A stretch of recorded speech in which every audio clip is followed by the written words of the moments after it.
Praise the Lord. ஆண்டவரும் அருமை இரட்சகருமாகிய இயேசு கிறிஸ்துவின் நாமத்தில் நான் உங்களை வாழ்த்துகிறேன். மறுபடியுமாக கர்த்தருடைய பரிசுத்தமுள்ள சன்னிதானத்திலிருந்து கர்த்தருடைய பரிசுத்தமான வார்த்தைகள் மூலமாய் உங்களை சந்திப்பது மிகுந்த மகிழ்ச்சி. ஆண்டவருடைய கிருபையினால் தொடர்ந்து 3 காலங்கள் என்கிற தலைப்பிலே நாம் சத்திய வசனங்களை ஆராய்ந்து பார்த்து வருகிறோம். கடந்த காலத்தை பார்த்தோம், வருங்காலத்தில் என்ன சம்பவிக்க போகிறது என்பதை பார்த்தோம். இந்த காலம், அதாவது நிகழ்காலம் என்று சொல்வது நம்முடைய காலம். நம்முடைய காலத்தில் நாம் என்ன செய்யணும்? ஏன்னா இது என்ன காலம்னு பைபிள் சொல்லுது. நான் ஒரு வார்த்தை சொன்னேன், இப்பொழுதே இரட்சணிய நாள். இது என்ன காலம்? அனுக்கிரக காலம், இரட்சணிய நாள். இப்பொழுதே அனுக்கிரக காலம், இப்பொழுதே இரட்சணிய நாள் அப்படின்னு சொல்லி பைபிளில் போட்டிருக்கு. அதே போல் பகற்காலம். இப்போ நம்ம வாழ்கிறது பகற்காலம் தான். இது இருண்ட காலம் அல்ல, இது அந்தகார காலமும் அல்ல, இது ராக்காலம் அல்ல, இது பகற்காலம் தான். அப்போ பகல் காலத்தில் நான் பகலுக்கு உரியவன் என்பதை உணர்ந்து நான் வாழ வேண்டிய விதமாக வாழணும் அப்படிங்கிறத நம்ம நேற்று பார்த்தோம். இப்போ இயேசு கிறிஸ்து இன்னொரு உவமையின் மூலமாக ஒரு விஷயம் சொல்கிறாரு. இப்போ நான் மறுபடியும் சொல்கிறேன், நிகழ்காலம் என்பது என்னுடைய காலம். என்னுடைய காலத்தில் நான் எப்படி இருக்கணும் அதைத்தான் நம்ம பார்க்குறோம். சரியா? இப்போ இயேசு சொன்ன வார்த்தை சொல்கிறாரு, நான் படிக்கிறேன், நிறைய இருக்குது, அதில் ஒன்று மட்டும் படிக்கிறேன். மத்தேயு 21வது அதிகாரத்தில் 34ஆம் வசனம். கனி காலம் சமீபித்த போது அதன் கனிகளை வாங்கி கொண்டு வரும்படி தன் ஊழியக்காரரை தோட்டக்காரிடத்தில் அனுப்பினான். இது ஒரு ஓமை, நமக்கு தெரியும். யூதர்களை பார்த்து அவர் சொன்னப்பட்ட காரியம்தான். சரியா? இப்போ யூதர்களுக்கு சொன்னது நமக்கும் பொருந்தும். இப்போ யூதர்களுக்காக ஆண்டவர் எத்தனையோ காரியங்களை செஞ்சார். யூதர்களை பற்றி வருத்தப்பட்டு அவர் பழைய ஏற்பாட்டில் பேசுகிறார். நீங்கள் ஏசாயாவில் வாசிச்சிங்கன்னா, என் நேசருக்கு மகா செழிப்பான மேட்டில் ஒரு திராட்சை தோட்டம் இருந்தது, அவர் அதை சுற்றிலும் வேலி அடைத்து கற்களை எல்லாம் பொறுக்கி அதை நல்லா பக்குவமாக வச்சுருந்தார். ஆனால் நல்ல கனிகளை தரும் என்று காத்திருந்தார், அதுவோ கசப்பான பழங்களை தந்தது அப்படின்னு போட்டு அவருடைய மன மகிழ்ச்சியின் நாற்று யூதாவின் மனுஷரே அப்படிம்பார். இப்போ யூதாவின் மனுஷரேன்னு சொன்ன மாதிரி தான் இப்போ நம்மளும் கிறிஸ்தவர்கள், கிறிஸ்துவை சொந்த இரட்சகராக ஏற்றுக்கொண்டவர்கள்.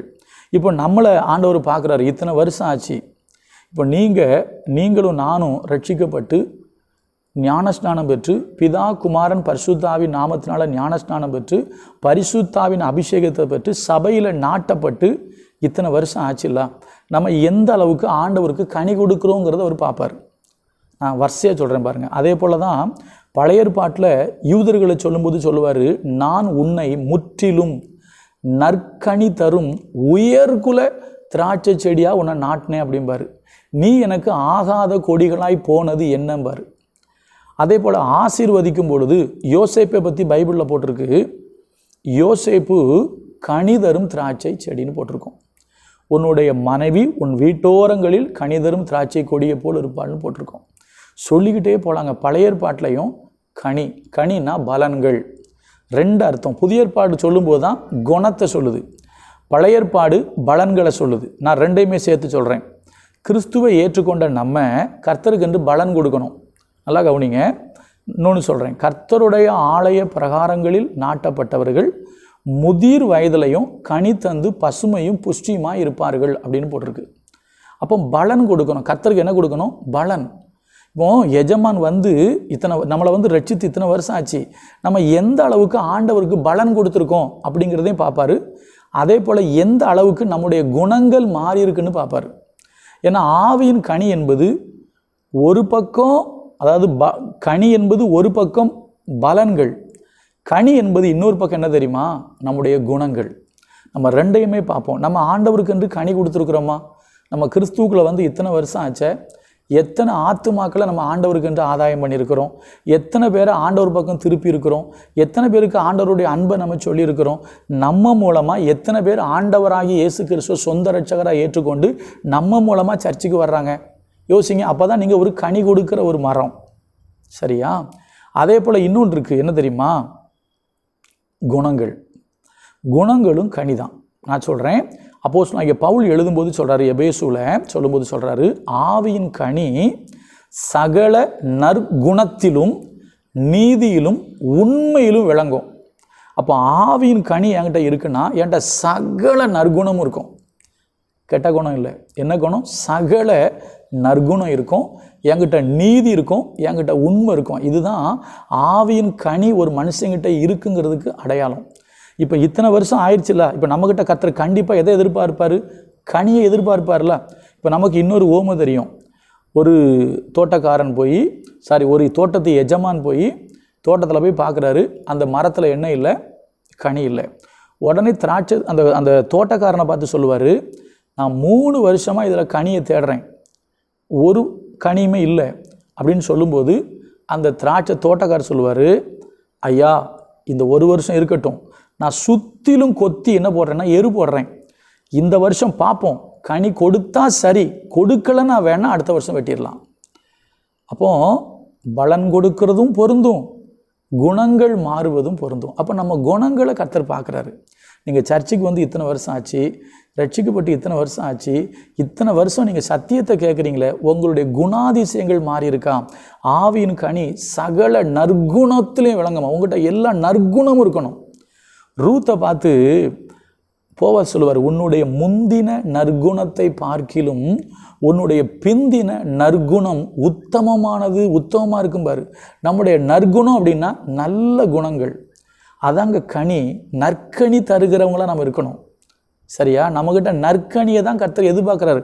அதை தான் அவர் சொல்கிறாரு, நல்ல கனி கூடாது இருக்கிற மரமெல்லாம் வெட்டுண்டு அக்னியில் போடப்படும். அப்போ நம்ம யாராக இருக்கணும்? கர்த்தருக்கு கனி கொடுக்குறவங்களா இருக்கணுங்க. ஏன்னா அவர் எதிர்பார்க்கிறாரு, இவங்க இத்தனை வருஷம் ஆச்சு கர்த்தருக்குள்ளே வந்து என்ன கனி கொடுத்துருப்பாங்க. அப்போ இந்த காலம் என்ன காலம் தெரியுமா? கர்த்தருக்கண்டு கனி கொடுக்குற காலம். நான் சொல்கிறது இந்த காலம் அப்படிங்கிறது என்னுடைய காலம். நான் வாழ்கிற இந்த காலம் தான் எனக்கு நிகழ்காலம். ஒருவேளை நான் போயிட்டேன் அப்படின்னா இன்னொருத்தர் வந்தாருன்னா அவருக்கு அது நிகழ்காலம். இப்போ நாம் வாழ்கிற இந்த காலம் நமக்கு நிகழ்காலம். இந்த காலத்தில் நீங்கள் கனி கொடுக்கணும். இது கனி கொடுக்க வேண்டிய காலம். ஏன்னா கனிகள் இல்லாதவன் பரலோக ராஜ்யத்தில் பிரவேசிக்க முடியாது. ஆத்துமாக்களை கனிகளாக அறுவடை செய்ய வேண்டும். அதே போல் நாமும் ஆண்டவருக்கு நல்ல கனிகளை என்ன செய்யணும்? கொடுக்கணும். பைபிளில் ஏராளமான காரியங்கள் சொல்லப்பட்டிருக்கு. இயேசு சொன்னார் அல்லவா, நீங்கள் எண்ணிலே நிலைத்திருந்தால் மிகுந்த கனிகளை கொடுப்பீர்கள். நீங்கள் மிகுந்த கனிகளை கொடுத்தால் பிதா மகிமைப்படுவார். நீங்கள் இன்னும் கனிகளை கொடுக்கறதுக்கு உங்களை சுத்தம் பண்ணுவார். கனி கொடாதிருக்கிற கொடியை அறுத்து போடுவார்னு போட்டிருக்கு. சரியா? அப்போ கொஞ்சம் யோசிங்க, உங்ககிட்ட ஆவியின் கனிகள் இருக்கா? குணாதிசயத்தில் மாற்றம் இருக்கா? நீதி இருக்கா? உண்மை இருக்கா? நல்ல குணம் இருக்கா? கொஞ்சம் யோசிச்சு பாருங்கள். சபைக்கு இத்தனை வருஷம் போகிறீங்க, எந்த அளவுக்கு நீங்கள் மாறி இருக்கீங்க?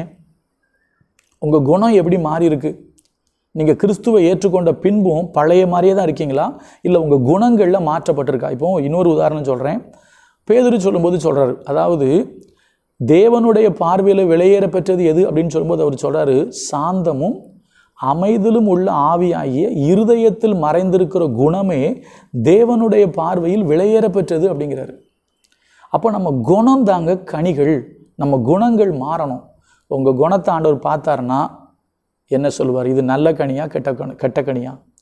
நீங்கள் நல்ல குணம் உள்ளவங்களாக இருந்தீங்கன்னா நீங்கள் கர்த்தருக்கென்று நல்ல கனிகளை கொடுப்பீங்க. நீங்கள் கெட்ட குணம் உள்ளவங்களாக இருந்தீங்கன்னா கெட்ட கனி தான் வரும். கெட்ட கனி கொடுக்குறவங்க பரலோக ராஜ்யத்தில் பிரவேசிக்க முடியாது. இன்னும் நிறைய சம்பவங்கள் பைபிளில் இருக்குங்க. நீங்கள் படித்து பார்த்தீங்கன்னா பேதுரு சொல்லுவார், ஒரு லிஸ்ட்டு போடுவார், இவைகள் உண்டாயிருந்து உங்களுக்கு பெருகினால் கர்த்தராகி இயேசு கிறிஸ்துவை அறிகிற அறிவில் நீங்கள் வீணரும் கனியற்றவர்களுமா உங்களை இருக்க விடாது. அதை சொல்வார், அன்பு, சகோதர சிநேகம், ஞானம், விசுவாசம், தைரியம், இச்சை அடக்கம், தெய்வ பக்தி, பொறுமை, இதெல்லாம் சொல்லிகிட்டே வருவார். நீங்கள் 2 பேரில் அதை வாசிக்கலாம். இவைகள் உண்டாயிருந்து பெருகினால் நீங்கள் கனியற்றவங்கள என்ன செய்ய மாட்டீங்க? இருக்க மாட்டீங்க. நான் முடிக்கிறேன். என்ன தெரியுமா? நீங்கள் ஒரு கனி உள்ள கிறிஸ்தவங்களாக இருக்கணும். அப்போ நான் இப்படி சொல்லட்டுமா? ஐயா, வருங்காலத்தில் நான் கர்த்தரோடு கூட வாழ்வதற்கு, என்னுடைய மரணத்திற்கு பின்பு இல்லைன்னா அவருடைய வருகையில் நான் எடுத்துக்கொள்ளப்படுவதற்கு நான் இந்த காலம் எப்படி வாழணும்னா நான் கனி கொடுத்து வாழணும். ஏன்னா கனி காலத்தில் அவர் கனியை கேட்பார். நான் கனி கொடுக்கணும். இத்தனை வருஷம் ஆச்சு, நான் கர்த்தருக்கு கனி கொடுத்துருக்கேனா? செக் பண்ணுங்கள். சங்கீதம் 1 சொல்லுது, தன் காலத்தில் தன் கனியை தந்து இலை உதிராது இருக்கிற மரத்தை போல் இருப்பான்னு போட்டிருக்கு. அப்போ உங்ககிட்டையும் என்கிட்டையும் கனி இருக்கணும். நல்லா பைபிள் படிங்க, நல்லா ஜெபம் பண்ணுங்க, கர்த்தருடைய வார்த்தைகளுக்கு அதிக முக்கியத்துவம் கொடுங்க, ஆண்டவரை நேசிங்க. உங்கள் குணங்கள் கிறிஸ்துவின் சுபாவத்தை வெளிப்படுத்தட்டும். நீங்கள் கிறிஸ்துவை போல மாறுங்க, அதுக்கு ட்ரை பண்ணுங்கள். அவருடைய குமாரனுடைய சாயலுக்கு ஒப்பாக இருப்பதற்கு தான் நம்ம அழைக்கப்பட்டிருக்கிறோம், தெரிந்து கொள்ளப்பட்டிருக்கிறோம். குமாரனுடைய சாயல்னால் முக சாயல் இல்லை, அவரை போல் நம்முடைய குணாதிசயங்கள் மாறணும். மாறியிருக்கான்னு பாருங்கள். மாறலைன்னா கேளுங்க, ஆண்டவரே என்னை உங்களை போல மாற்றுங்க, ஆண்டவரே என் குணம் மாறட்டும், என்கிட்ட இருந்து நல்ல கனிகள் வெளிப்படட்டும்னு கேளுங்க. அப்படி நல்ல கனி கொடுக்குறவங்களா வாழுங்க. அவர் வருகையில் அவர் உங்களை அவரோடு கூட சேர்த்து கொள்வார். நாளைக்கு இந்த காலம் நான் என்ன செய்யணும்னு சொல்லி இன்னொரு காரியத்தை பார்ப்போம். God bless you.